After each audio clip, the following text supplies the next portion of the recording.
el señor Martins estaba sentado en su viejo sillón en la sala, sosteniendo una taza de café mientras observaba la lluvia caer afuera a través de la ventana. De vez en cuando, echaba una mirada preocupada al viejo reloj sobre la chimenea y suspiraba, mostrando en su rostro una clara expresión de descontento. La razón de su inquietud era la costumbre recurrente de su hija, Laura, y su yerno, Eduardo, de llegar tarde a casa. Esta no era la primera vez que sucedía, lo que llevaba al señor Martins a cuestionar las razones detrás de estos retrasos. Laura y Eduardo siempre tenían una explicación lógica para sus tardanzas. Decían que las demandas en el bufete de abogados donde trabajaban eran altas, exigiendo que se quedaran más tiempo del habitual para terminar tareas importantes. Sin embargo, el señor Martins tenía sus dudas. Empezó a sospechar que tal vez su hija y su yerno estaban evitando pasar tiempo con él, un hombre envejecido y aquejado por una enfermedad crónica, que dependía del apoyo y cuidado de su familia. Hasta el año anterior, el señor Martins vivía solo en un pequeño apartamento en el centro de la ciudad. Era un apasionado de sus plantas y mantenía un pequeño, pero florido, balcón, a pesar de sus limitaciones físicas. Su esposa había fallecido hace varios años, y él había aprendido a vivir de manera independiente, enfrentando los desafíos diarios. Su vida transcurría en un ritmo tranquilo hasta que un evento inesperado cambió todo. Una tarde normal, mientras el señor Martins estaba en el mercado, ocurrió una explosión inesperada en su edificio. La explosión, que comenzó en un apartamento vecino debido a una fuga de gas, se extendió rápidamente, afectando varias unidades, incluida la suya. La causa exacta de la explosión fue posteriormente confirmada como una fuga no detectada de gas natural. Cuando el señor Martins regresó, cargando sus bolsas de compras, se encontró con la escena de destrucción donde antes estaba su hogar. Al ver los escombros y el humo donde antes estaba su apartamento, el señor Martins dejó caer las bolsas de la compra al suelo, abrumado por una onda de shock y descreimiento. La magnitud de la tragedia fue tal que sintió un mareo avasallador y se desmayó, abrumado por la emoción y el impacto de lo que acababa de presenciar. Rápidamente llegó una ambulancia al lugar del desastre y llevó al señor Martins al hospital.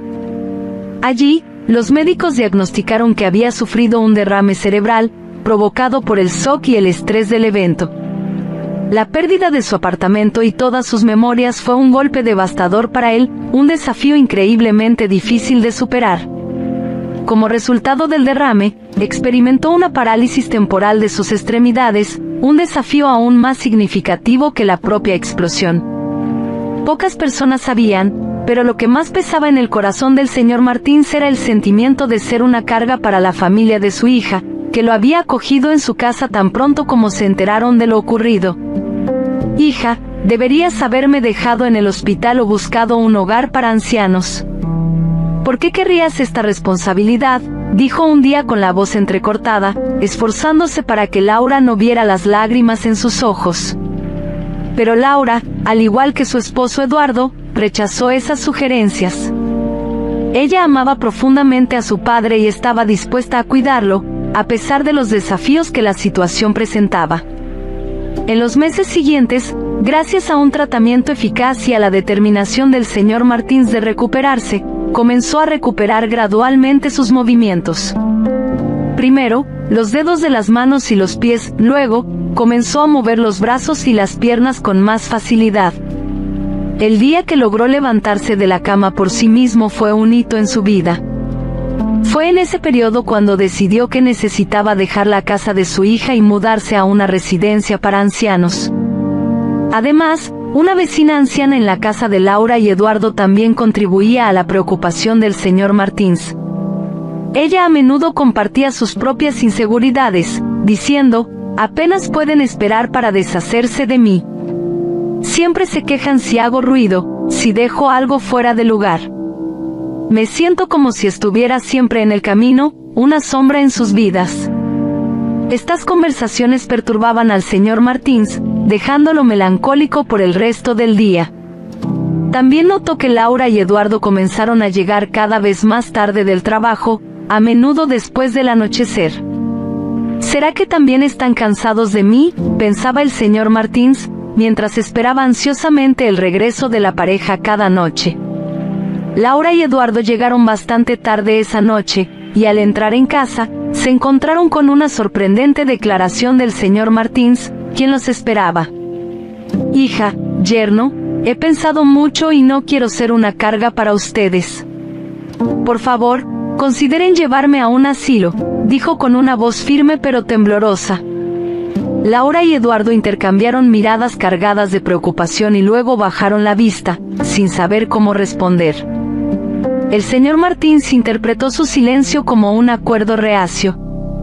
Sin embargo, para su sorpresa, Laura tomó su mano suavemente y dijo: «Papá, hablemos de esto más tarde, ¿vale? Ahora no es el mejor momento». El resto de la noche transcurrió en un silencio incómodo. Laura y Eduardo, cada uno sumido en sus pensamientos, apenas conversaban. El señor Martins, decidido a mostrar que hablaba en serio, no paraba de hablar sobre los beneficios de ir a un asilo. En el fondo, no quería realmente alejarse de su familia, pero temía ser una molestia. Para reafirmar su decisión, el señor Martins incluso preparó una maleta, queriendo estar listo para cualquier eventualidad. Sin embargo, el tiempo pasaba, y Laura y Eduardo no parecían tener prisa en resolver el asunto.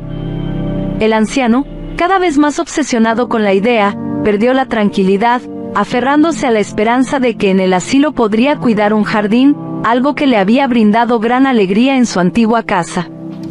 Unas semanas después, Laura finalmente le dijo a su padre que podía prepararse para la mudanza. El señor Martins sintió una mezcla de alivio y tristeza con la noticia. Luego, vio a Eduardo guardando un juego de sábanas nuevas en una bolsa de plástico, lo que lo dejó confundido. Desconsolado, salió a la calle y, encontrándose con su vecina, le contó sobre su mudanza al asilo. Ella asintió con la cabeza, murmurando algo sobre cómo los hijos eventualmente siguen su propio camino. A la mañana siguiente, Laura, Eduardo y el señor Martins se levantaron más temprano de lo habitual. Después de un desayuno rápido, Laura y Eduardo metieron las maletas del señor Martins en el coche y lo ayudaron a subir al asiento trasero. Con una mirada triste y distante hacia la casa de su hija, el señor Martins discretamente secó una lágrima y cerró la puerta del coche. Durante el viaje, miraba por la ventana, esperando ansiosamente ver el asilo. Sin embargo, para su sorpresa, Eduardo condujo hacia una calle que el señor Martins reconoció de inmediato. El corazón del anciano latió con fuerza y, cuando el coche se detuvo frente a su antiguo edificio, casi no podía creer lo que veía. Frotándose los ojos incrédulo, el señor Martins vio que, en lugar del apartamento destruido que había sido su hogar, ahora había un edificio nuevo. Al bajar del coche, se percató de que el lugar estaba lleno de materiales de construcción. Laura y Eduardo sonreían, y sin necesidad de palabras, el señor Martins lo entendió todo. Las constantes ausencias y las noches de trabajo hasta tarde en realidad se habían dedicado a la reconstrucción del nuevo apartamento del señor Martins. Ellos mismos habían estado involucrados en la obra, mientras un equipo de construcción se encargaba del resto. El señor Martins se emocionó profundamente al darse cuenta de lo equivocado que estaba en sus suposiciones. Abrazó a su hija y a su yerno, agradecido. «Gracias, queridos. Esto significa todo para mí», dijo con lágrimas en los ojos. Laura y Eduardo sonrieron y luego ayudaron al señor Martins a deshacer las maletas y a instalarse en su nuevo hogar. El juego de sábanas que Eduardo había guardado era, de hecho, para el nuevo apartamento del señor Martins. Gracias al esfuerzo de su familia, el señor Martins volvió a vivir en su nuevo apartamento, sintiéndose nuevamente una persona independiente y parte de una maravillosa familia. El señor Martins también descubrió que la anciana vecina de su hija nunca fue maltratada por nadie y que nadie planeaba echarla a la calle. De hecho, la señora había vivido en ese edificio desde su construcción y solo inventaba teorías conspirativas debido a su soledad y aburrimiento. Así, la señora de edad buscaba despertar la compasión ajena y obtener más atención para sí misma. El señor Martins comprendió que no debería haber prestado atención a las conjeturas de los demás y en su lugar formar sus propios juicios. Después de todo, cada persona tiene su camino y sus propios desafíos, que requieren soluciones diferentes.